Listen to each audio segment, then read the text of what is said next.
It's been 1 week since a gunman killed 11 people at the Tree of Life congregation in Pittsburgh. Shabbat services were held Friday night at a nearby temple. Hundreds showed up earlier in the day for the funeral of 97-year-old Rose Mallinger, the final victim to be laid to rest. It's been a week of grief for the entire city of Pittsburgh. David Begnaud spoke to one woman who is both a survivor of the shooting and a family member of one of the victims. David, good morning. Anthony, good morning. You're not going to hear the suspect's name today. We're not going to show you his picture either. We're focusing on the victims. Carol Black hid in a closet with Barry Werber and Mel Wax. She says the gunman killed Wax, but couldn't see her and Werber in the closet. She survived, but her brother Richard was also killed. This is their story. It's starting to have a finality to me that he's gone. And it's a crushing blow. Tell me about him. My brother was a dentist. He met his wife in dental school, and they were just getting ready to retire. He was an avid reader. He was a runner, just the most amazing, loving, kind, funny, smart human being. You know, everybody loved him. What did his faith mean to him? He was very spiritual, and it was very much a part of his life. He eventually talked me into it, to coming back, and it's now become a part of my life too. We've said he was the heartbeat of the congregation. Take me back to Saturday. My brother and Dan Stein, another of the people that we lost, were in the kitchen.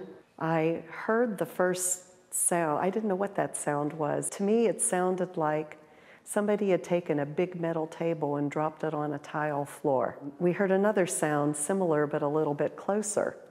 That was when the rabbi figured out that what was going on, and Barry Werber and I went into the storage area, and I went and hid behind a metal door that was propped open. Mel, who was in the hallway and his hearing was not very good, he opened the door and peeked out, and the gunman was still in the sanctuary looking for more people to eliminate, and saw him, and he came into the area and shot him, and Mel just laid right by our feet and died.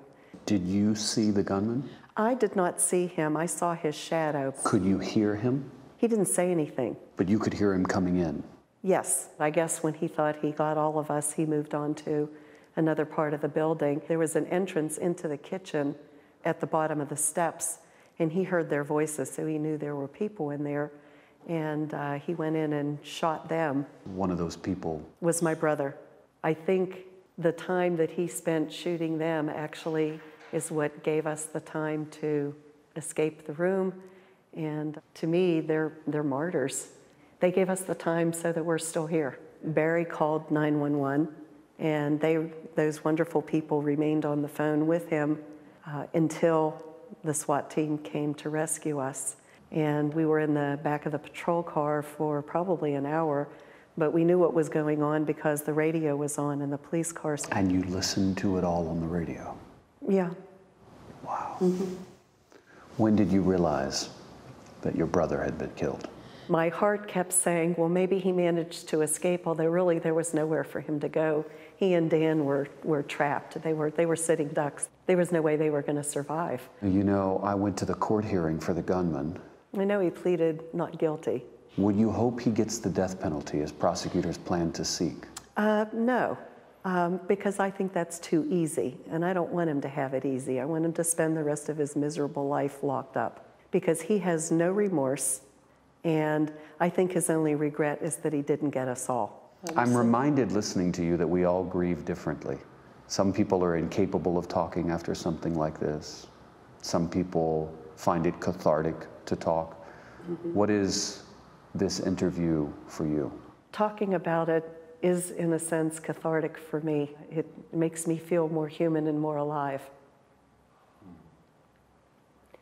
I'm glad to be alive.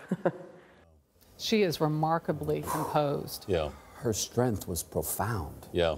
And that she could lay out all the details in such a calm fashion is kind of breathtaking. But she's She understands exactly what happened. I remember her saying, how do you dwindle down a life of more than 60 years into one interview? The support in that community has been one of those moments, though, seeing them all rally around each other, and not just that community, but the Jewish community around the country and in the world as well. Let me say, those people of Pittsburgh, particularly Squirrel Hill, are some of the most inspiring, resilient people I've ever met on the road. Yeah, and you can, just in that one woman, you see it all right there. Amen. Harkens back to the Emmanuel 9 and people like rallying around all of those victims. All right, David Begnaud, thanks so much for being with us this morning.